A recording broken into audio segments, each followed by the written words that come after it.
프랭클 로박 선교사님의 기도 일기를 우리가 매주 소개를 해드립니다. 그 가운데 참 은혜가 되었던 부분들을 우리 구절을 이렇게 제가 뽑아서 우리 1966 큐티 선교 주보가 나오는데 거기에 정리를 이렇게 해 놓습니다. 그런데 한 부분에 있어서 이거는 뭐 따로 뽑기가 힘들 정도로 정말 그 기도 일기의 전체가 제 마음을 사로잡고 또 참 도전이 되었던 그런 말씀이 있습니다. 바로 그 말씀이 오늘 4월 27일 화요일 그 영혼을 위하여 기도하라 라고 하는 제목을 가지고 쓰셨던 그 일기의 내용입니다. 제가 감동받은 것 이상으로 이 일기를 읽어드릴 때에 여러분에게 도전이 되었으면 좋겠다라고 하는 생각이 듭니다. 제가 한번 읽어봐 드리기를 원합니다. 내 자녀야, 내가 내 자신의 작은 괴로움들과 의심들에 대해 내가 내게 기도할 때에 내 기도는 하잘것없고 작다. 그러나 내가 내 자신을 나를 위한 통로로 바침으로써 다른 사람들을 돕기 위해 손을 뻗을 때에 내 기도는 즉각 광대하고 고결해진다. 너는 내 자신의 개인사에 대해 전혀 기도할 필요가 없다. 내가 그 모든 것을 공급해 줄 것이기 때문이다. 대신 다른 사람들을 위해 기도하라. 내 하루 전체를 다른 사람들을 위한 기도의 날로 만들어라. 그들을 한 사람 한 사람씩 생각하라. 그리고 그들이 나와의 풍성한 접촉에 이를 수 있도록 돕기 위해 힘써라. 하나님께서 주시는 마음이 이런 마음이었다라고 하는 거죠. 너는 내 자신의 개인사에 대해서 전혀 기도할 필요가 없다. 왜냐하면 그 모든 것을 내가 공급해 줄 것이다. 너는 24시간 오늘 다른 사람을 위해서 기도하라고 말씀하고 있다라고 하는 거죠. 그러면서 계속 이렇게 이어서 말씀하고 있습니다. 그들의 마음에 그리스도의 모습을 심어주려는데 내 노력을 좋은 것이었다. 너는 지금 거의 알지 못하는 성령의 땅에서 깨달음의 여정을 시작을 했다. 오늘 그런 삶이 바로 성령의 땅에서 삶을 시작하는 삶이라고 이야기하는 거죠. 그러므로 이 귀한 여행을 하는 수없이 많은 방법을 내가 내게 날마다 가르칠 것이다. 내 의지가 이 일을 행할 수 있도록 은은하게 그러나 지속적으로 압박하라. 어떤 사람에 대한 이야기를 읽을 때에 그 영혼을 위하여 기도하는 데에 내 의지의 노력을 경주하라. 어떤 사람과 이야기를 나눌 때 내 앞에서 이야기를 하고 있는 그 영혼을 위한 기도를 쏟아부어라. 어떤 사람에 대해 이야기할 그때에 그 영혼을 위한 기도를 쏟아부어라. 이렇게 너는 그리스도의 충만한 사랑이 무엇인지 거부할 수 없는 능력을 지니고 있는 그리스도의 사랑이 무엇인지를 배우게 되어질 것이다 라고 일기를 썼다라고 하는 거죠. 참으로 귀한 내용입니다. 여러분, 오늘 성령의 땅, 성령의 세상에 발을 딛고 시작하는 그러한 삶의 시작은 바로 중보 기도라고 말씀하고 있다라고 하는 거죠. 오늘 사람을 대하고 만날 때마다 그 영혼을 위해서 집중적으로 기도하라고 하고 있다는 거죠. 그리고 내 기도는 해야 될 이유가 없다라고 하는 거죠. 왜? 이미 너는 성령의 사람으로서 하나님이 나 성령이 너의 모든 것을 책임져 줄 것이기 때문에 기도할 필요가 없다는 거예요. 오직 너는 만나는 영혼들마다 내가 집중적으로 기도하며 중보하며 그 영혼을 위해 살아가게 되어질 그때에 너는 성령의 세상, 성령의 땅을 밟기를 시작하게 되어진다라고 하는 그 귀한 말씀을 가지고 일기를 적어나는 그 프랭클 로박 선교사님의 그 가슴이 어땠을까라고 하는 거죠. 하나님은 우리를 아십니다. 우리 모든 것을 책임져 주실 줄로 믿는다고 한다고 하면 오늘부터라도 오늘 우리가 걸어가면서 만나는 모든 영혼, 만나는 모든 상황들을 위하여 중보할 수 있는 기도의 사람이 되어지기를 주님의 이름으로 축복을 드립니다. 할렐루야.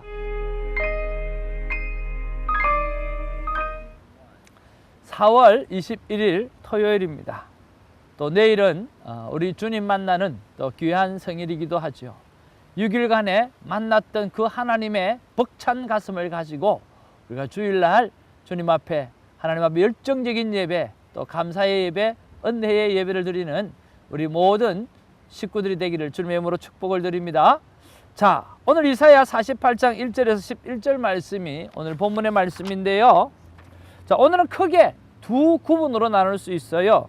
1절에서 5절과 6절에서 11절 이렇게 두 파트로 나누어질 수 있는데, 자, 1절에서 5절에 보면 이 정말 위선자 같은 그러한 이스라엘을 이야기해 주고 있어요.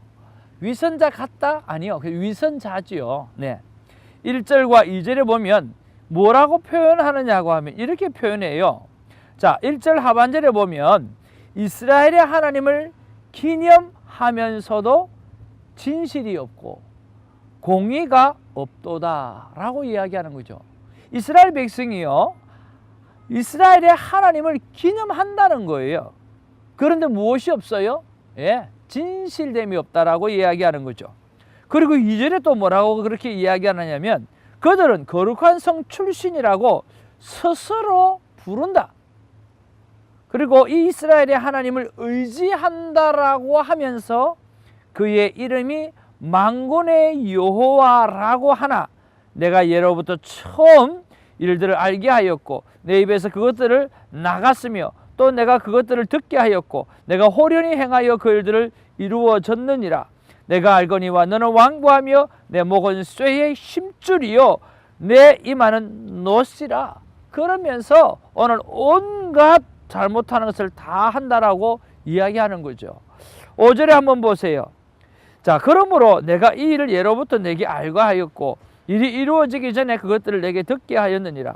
그것을 내가 듣게 하여 내가 이것을 내 신이 행한 바요 내가 새긴 신상과 부어 만든 신상이 명령한 바라 말하지 못하게 하였느니라. 그러면 말하지 못하게 했다라고 한다고 하면 뭐 했다는 거예요? 그들이 이 내가 새긴 신상과 부어 만든 신상에 명령한 바라 말하지 못하게 했다는 이야기는 우상이 했다라고 이스라엘 백성들은 다 떠버리고 살아가고 있었다라고 하는 거죠. 위선자죠. 이스라엘의 하나님을 기념하면서도 진실이 없고 또 이 이름에 하나님을 의지한다고 하면서도 그 이름을 만군의 여호라고 하면서도 이 모든 자기 자신에게 일어났던 그 좋은 것들, 하나님께서 부어주신 것들을 누가 했다고? 우상이 했다라고 이야기하고 떠버리고 살아갔던 존재가 이스라엘 백성이라고 하는 거죠. 조금 더 지엽적으로 이야기하면 바로 남유다 사람이었다라고 이야기하는 거죠. 그것이 첫 번째 파트입니다. 두 번째로 6절에서 11절 말씀인데요. 하나님께서 이스라엘에게 새로운 일을 나타내 보이시겠다고 하시는 것이죠. 다시 말하면 바벨론으로부터의 구원에 대해서 오늘 새로운 일이 일어날 것을 이야기해 주고 있는데 우리가 6절과 11절을 한번 봐야 될 필요성이 있습니다. 6절에 보면 내가 들었으니 이 모든 것을 보라. 너희가 선전하지 아니하겠느냐. 이제부터 내가 새 일 곧 내가 알지 못하던 은비한 일을 내게 듣게 하노니 라고 이야기하고 있고 11절에 보면 나는 나를 위하여 이를 이룰 것이라. 어찌 내 이름을 욕되게 하리요 내 영광을 다른 자에게 주지 아니하리라 라고 말씀하고 있다라고 하는 거죠. 하나님께서 새 일을 행하시는데 그 새 일은 바로 바벨론으로부터 구원을 얻게 하는 그 일이죠. 근데 그 일을 누구를 위해서? 하나님 스스로의 영광을 위해서 하나님이 하시겠다라고 오늘 본문은 말씀하고 있다라고 하는 거죠. 자, 이러한 본문의 배경을 가지고 여러분 어떤 말씀이 여러분 마음 가운데 와닿습니까? 저는 6절 말씀입니다. 6절의 말씀에 보니까 이제부터 내가 새 일 곧 내가 알지 못하는 은비한 일을 내게 듣게 하겠다라고 하는 거죠. 왜 이런 마음이 와닿았을까 생각해 볼 때에 언제나 새 일을 하길 원하는 마음이 있기 때문에 저에게 그런 마음이 와닿았다는 생각이 들고요. 묵상 질문을 하나님 나를 향한 새로운 교육이 있습니까? 만약에 새로운 교육이 있다고 하면 오늘 자세히 말씀해 주시면 좋겠습니다 라고 묵상 질문을 올려드렸어요. 근데 하나님께서 저에게 이렇게 마음 주시는 거예요. 대정아, 새 일은 매일 큐티를 통해서 알려줄게, 그렇게 말씀해 주셨어요. 미리 알 필요 없다는 거예요. 매일매일 하나님이 주시는 말씀 앞에 살다 보면 하나님께서 새 길을 인도하시고 새 길로 행하게 하신다라고 하는 그런 따뜻한 마음을 주셨어요. 굳이 걱정할 이유가 하나도 없어요. 오늘 조금 전에 프랭클 로박 선교사님의 그 일기 속에서도 고백했던 것처럼 오늘 우리에게는 큰 비전을 살아가는 것이 아니라 매일매일 오늘 이 땅과 열방을 향해서 주시는 하나님의 가슴을 가지고 오늘 큐티하는 삶의 순종의 삶을 살아가기만 하게 되어진다고 하면 하나님께서는 우리의 걸음을 인도해 주신다라고 하는 거죠.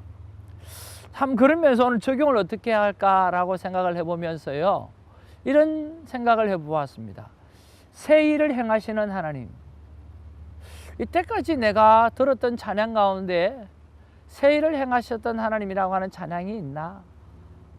우리 한번 찾아보자는 생각이 들었어요. 그래서 새 일을 행하시는 주님이라고 하는 단어를 우리가 인터넷에 제가 치보니까 새로운 찬양이 올라와 있더라고요. 그리고 그 찬양을 우리가 한편 묵상하고 또 설교, 유기성 목사님께서 쓰셨던 그 설교 한 편을 제가 묵상하는 것들로, 듣고 정리하는 것들로 또 생각하면서 큐티에 적용을 해 보려고 합니다.